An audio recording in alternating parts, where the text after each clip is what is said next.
ನಮ್ಮ ಕರಾವಳಿ ಜಿಲ್ಲೆಯನ್ನ ಯಾವಾಗಲೂ ಕೋಮು ಸೂಕ್ಷ್ಮ ಪ್ರದೇಶ ಇನ್ನಿತರ ನೇಮಿಂದ ಕರಿತೀವಿ. ಆದರೆ ನಿನ್ನೆ ನಡೆದಂಥ ಒಂದು ಘಟನೆ ಎಲ್ಲರನ್ನ ಒಂದ್ಸಲ ಬೆಚ್ಚಿ ಬೀಳಿಸುವಂತೆ ಮಾಡ್ತು. ಯಾಕೆಂದ್ರೆ ಆ ಹುಡುಗಿ ಏನು ತಪ್ಪು ಮಾಡಲೇ ಇಲ್ಲ. ಆ ಹುಡುಗಿಯನ್ನ, ಅಮಾಯಕ ಹುಡುಗಿಯನ್ನ ಆ ಹುಡುಗ ಕೊಚ್ಚಿ ಕೊಂದಿದ್ದಾನೆ. ಅದೇನೋ ಕಾರಣ ಇತ್ತು ಏನೋ, ಆದರೆ ಈ ಘಟನೆ ನಡಿಬಾರ್ದಿತ್ತು. ಎಲ್ಲರನ್ನ ಒಂದ್ಸಲ ದಂಗು ಬಣಿಸಿತ್ತು.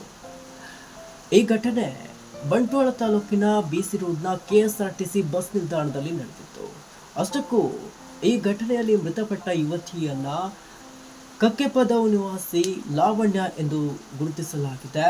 ಹಾಗೆಯೇ ಆ ಕೊಲೆ ಮಾಡಿದ ಪಾಪಿಯನ್ನ ಚೇತನ್ ಎಂದು ಪೊಲೀಸರು ಐಡೆಂಟಿಫೈ ಮಾಡಿದ್ದಾರೆ. ಆದರೆ ಈ ಘಟನೆ ಹೇಗಾಯಿತು ಅಂತ ನೋಡೋದಾದ್ರೆ, ಆ ಯುವತಿ ಕಲ್ಲಡ್ಕದ ಖಾಸಗಿ ನರ್ಸಿಂಗ್ ಹೋಮ್ನಲ್ಲಿ ಕೆಲಸ ಮಾಡ್ತಾ ಇರ್ತಾರೆ. ತನ್ನ ಎಂದಿನಂತೆ ಕೆಲಸ ಮುಗಿಸಿಕೊಂಡು KSRTC ಬಸ್ ಸ್ಟಾಪ್ಗೆ ಬರ್ತಾರೆ. BC ರೋಡು KSRTC ಬಸ್ ಸ್ಟಾಪ್ಗೆ ಬಂದು BC ರೋಡ್ನಲ್ಲಿ ಆ ಒಂದು ಕಕ್ಕೆಪದವು ಬಸ್ಗೆ ಹತ್ತಾರೆ. ಎಲ್ಲರೂ ಕೇಳ್ಬೋದು, ಕಕ್ಕೆಪದವು ಬಸ್ಸು ಮ್ಯಾಂಗ್ಳೂರ್ಗೆ ಹೋಗೋದಿಲ್ವಾ ಅಂತ. ಆದರೆ ಆ ಬಸ್ಸು ಕಕ್ಕೆಪದವಿನಿಂದ BC ರೋಡ್ನಿಂದ ಕಕ್ಕೆಪದವಿಗೆ ಹೋಗುತ್ತೆ. ಅದರಿಂದ ಆ ಬಸ್ಸು ಬಸ್ ಸ್ಟ್ಯಾಂಡ್ನಲ್ಲಿ ನಿಂತಿತ್ತು. ಆ ಹುಡುಗಿ ಏನು ಮಾಡ್ತಾಳೆ, ಅಷ್ಟಕ್ಕೆ 25 ವರ್ಷದ ಯುವತಿ ಅನಿಸುತ್ತೆ, ಲಾವಣ್ಯ. ಅವರು ಬಸ್ ಸ್ಟ್ಯಾಂಡ್ಗೆ ಬಂದು ಆ ಬಸ್ ಹತ್ತಿ ಕೂತ್ಕೋತಾರೆ. ಆವಾಗ ಈ ಹುಡುಗ ಕೂಡ ಪಕ್ಕದ ಸೀಟ್ನಲ್ಲೇ ಕುಳಿತು ಆ ಯುವತಿಗೆ ಮಚ್ಚು ತೋರಿಸಿದ್ದಾನಂತೆ. ಆವಾಗಲೇ ಆ ಹುಡುಗಿ ತನ್ನ ಮನೆಗೆ ಫೋನ್ ಕಾಲ್ ಮಾಡಿ ತನ್ನ ಬಳಿ ಒಬ್ಬ ಹುಡುಗ ಕೂತಿದ್ದಾನೆ ಅಂತ ಹೇಳಿದ್ದಾರೆ. ಅಷ್ಟೇ, ಕಾಲ್ ಕಟ್ ಮಾಡಿದ ನಂತರ ಆಗಿದ್ದೇ ಅನಾಹುತ. ಬಸ್ನಿಂದ ಓಡಿಸಿಕೊಂಡು ಹೋದ ಯುವಕ ಆ ಯುವತಿಯನ್ನ ಅಟ್ಟಾಡಿಸಿಕೊಂಡು ಹೋಗಿ ಕೊಚ್ಚಿಕೊಂಡಿದ್ದಾನೆ. ಆದರೆ ವಿಪರ್ಯಾಸ ಅಂದರೆ ಅಲ್ಲೇ ಒಂದು ನಿಂತ್ಕೊಂಡು ನೋಡ್ತಾ ಇದ್ದ. ಅಷ್ಟೇ ಅಲ್ಲದೆ ಈ ವಿಡಿಯೋ ಏನು ವೈರಲ್ ಆಗಿತ್ತು, ಈ ವಿಡಿಯೋದಲ್ಲಿ ಗಮನಿಸ್ಬೋದು ಮೊಬೈಲ್ನಲ್ಲಿ ವಿಡಿಯೋ ತೆಗೆದಿದ್ದು ಅಂತ. ಆದರೆ ವಿಡಿಯೋ ಮಾಡುವ ವ್ಯಕ್ತಿ ಕೂಡ ಆ ಒಂದು ಯುವತಿಯ ರಕ್ಷಣೆಗೆ ಧಾವಿಸಲಿಲ್ಲ. ಕೆಲವರು ಪ್ರತ್ಯಕ್ಷದರ್ಶಿಗಳು ಹೇಳುವಂತೆ ಆ ಯುವಕ ಬಸ್ನಲ್ಲಿದ್ದ. ಆವಾಗೊಂದು 2-3 ಮಂದಿ ಆ ಬಸ್ನಲ್ಲಿದ್ದರಂತೆ. ಆದರೆ ಯುವಕ ಮಚ್ಚು ತೋರಿಸ್ತಾನೆ. ಇದರಿಂದ ಅಲ್ಲಿದ್ದ ಒಬ್ಬ ವ್ಯಕ್ತಿ ಹೆದರಿದ್ದಾನೆ. ಕಾಪಾಡೋಕೆ ಅಂತ ಹೋದರೂ ಕೂಡ ಸಾಧ್ಯವಾಗಲಿಲ್ಲ ಅಂತ ಹೇಳಿದ್ದಾರೆ.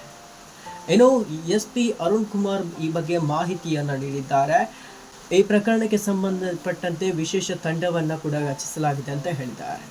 ಆದರೆ ಈ ಪ್ರಕರಣದ ಮುಂಚೆ ಅದೇ ಬಂಟ್ವಾಳ ತಾಲೂಕಿನಲ್ಲಿ ಇನ್ನೊಂದು ಪ್ರಕರಣ ನಡೆದಿತ್ತು. ನಿಮ್ಗೆಲ್ರಿಗೂ ಗೊತ್ತಿರ್ಬೋದು, 10 ದಿನಗಳ ಮುಂಚೆ ಜುಲೈ 6ರಂದು ಮಂಚಿ ಪ್ರದೇಶದಲ್ಲಿ ಬಸ್ ಸ್ಟ್ಯಾಂಡ್ನಲ್ಲಿ ಬಸ್ ಕಾಯ್ತಾ ಇದ್ದ ಯುವತಿಯನ್ನ ಯುವಕ ಚೂರಿಯಿಂದ ಹಲ್ಲೆ ಮಾಡಿದ. ಸಮಯ ಪ್ರಜ್ಞೆಯಿಂದಾಗಿ ಆಟೋ ಚಾಲಕ ಆ ಒಂದು ಇನ್ಸಿಡೆಂಟ್ ಅನ್ನ ತಪ್ಪಿಸಿದ್ರು. ಆದರೆ ಆ ಯುವತಿ ಕೂಡ ಅದೃಷ್ಟ ಅಂತಲೇ ಹೇಳ್ಬೋದು, ತಕ್ಷಣವೇ ಪಾರಾಗಿದ್ದಾರೆ.